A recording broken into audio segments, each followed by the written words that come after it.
নতুন member join হচ্ছে।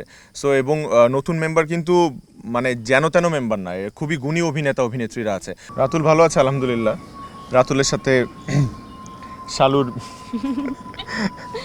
না আসলে এটা যেহেতু একটা সিকুয়াল, প্রথমটা সবাই দেখেছে এবং অনেকেরই পছন্দ হয়েছে, তো ডেফিনেটলি দর্শকের একটা এক্সপেকটেশন আছে এটার প্রতি, এবং যেহেতু সেকেন্ড পার্ট হচ্ছে, সো আমরা অনেক বেশি এক্সাইটেড। কারণ হচ্ছে এই কাজটা করার আগেই আসলে আমরা 1 মাস আগে থেকে প্ল্যানিং চলছিল এবং সব কিছু মিলে আসলে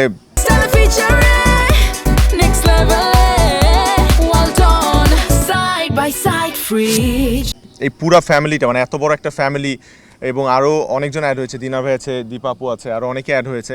সো সবাই মিলে আসলে কাজটা করতে খুব ভালো লাগছে এবং it's a family drama. So এ ধরনের কাজ আমার স্পেশালি খুব মানে পার্সোনালি খুব পছন্দ। হ্যাঁ, গল্প তো আর রিভিল করতে পারবো না, কিন্তু একটা জিনিস বলতে পারি যে এখানে হচ্ছে আমাদের যেই ফ্যামিলিটাকে দেখানো হয়েছে, এখানে এক্সটেন্ডেড আরেকটা ফ্যামিলি দেখানো হবে।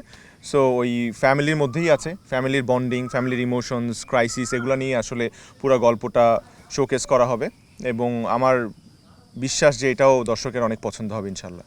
জি, উনি আমার চাচির ক্যারেক্টার করেছেন। সো আমার মা সাবেরি আলম।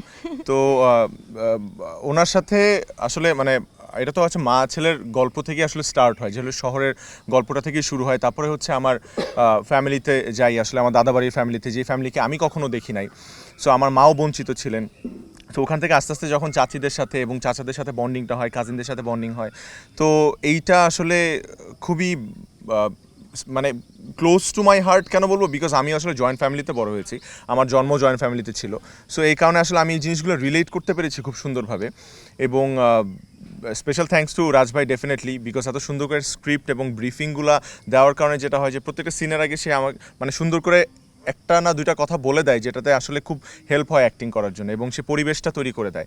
একজন পারফর্মারের আসলে পরিবেশটা খুব ইম্পর্ট্যান্ট অ্যাক্টিং করার জন্য, অ্যাম্বিয়েন্সটা খুব ইম্পর্ট্যান্ট। এই কারণে আসলে ফ্লারিশ করতে পারে আর্টিস্টরা সুন্দর করে অ্যাক্টিং করে। এইটা তো অনেক বড় একটা পজিটিভ সাইন আমাদের ইন্ডাস্ট্রির জন্য। সেটা হচ্ছে এত বড় কাস্টিং নিয়ে, এত গুণী গুণী আর্টিস্ট নিয়ে যে যখন আমরা ক্যামেরার সামনে দাঁড়াচ্ছি এবং কাজ করছি, একটা গল্প বলার চেষ্টা করছি, এটা কিন্তু অনেক বড় প্লাস পয়েন্ট। বিকজ হচ্ছে দেখা যায় যে অনেক আনারি আর্টিস্টদের সাথেও আসলে আমাদের কাজ করতে হয়েছে বা হয়, তখন দেখা যায় পারফরমেন্স অনেক ফল করে। সো এই সেটে প্রত্যেকটা আর্টিস্ট এত গুণী এবং ওনারা এত অভিজ্ঞ, যার কারণে আমাদের অ্যাক্টিংগুলো অনেক ভালো হয়। আমাদের অ্যাক্টিং ভালো হওয়ার পেছনে ওনাদের অবদান অনেক বেশি। তো এইটা ডেফিনেটলি খুবই প্রশংসার একটা বিষয়, বিকজ হচ্ছে এত বড় কাস্টিং নিয়ে গল্পগুলো হচ্ছে এবং এখন দর্শক ফ্যামিলি ড্রামা অনেক বেশি দেখছে।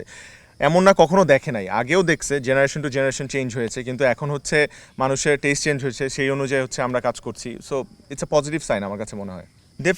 ডেফিনেটলি আমার কাছে এই বিশ্বাস আছে এবং ডিরেক্টরের উপর বিশ্বাস আছে, পুরো টিমের উপর বিশ্বাস আছে। যেটা হচ্ছে যে যেহেতু যেই ফ্যামিলিটা ছিল ওই ফ্যামিলিই আছে, কিন্তু আমি বলেছি যে এক্সটেন্ডেড ফ্যামিলি, আরও এখন নতুন মেম্বার জয়েন হচ্ছে।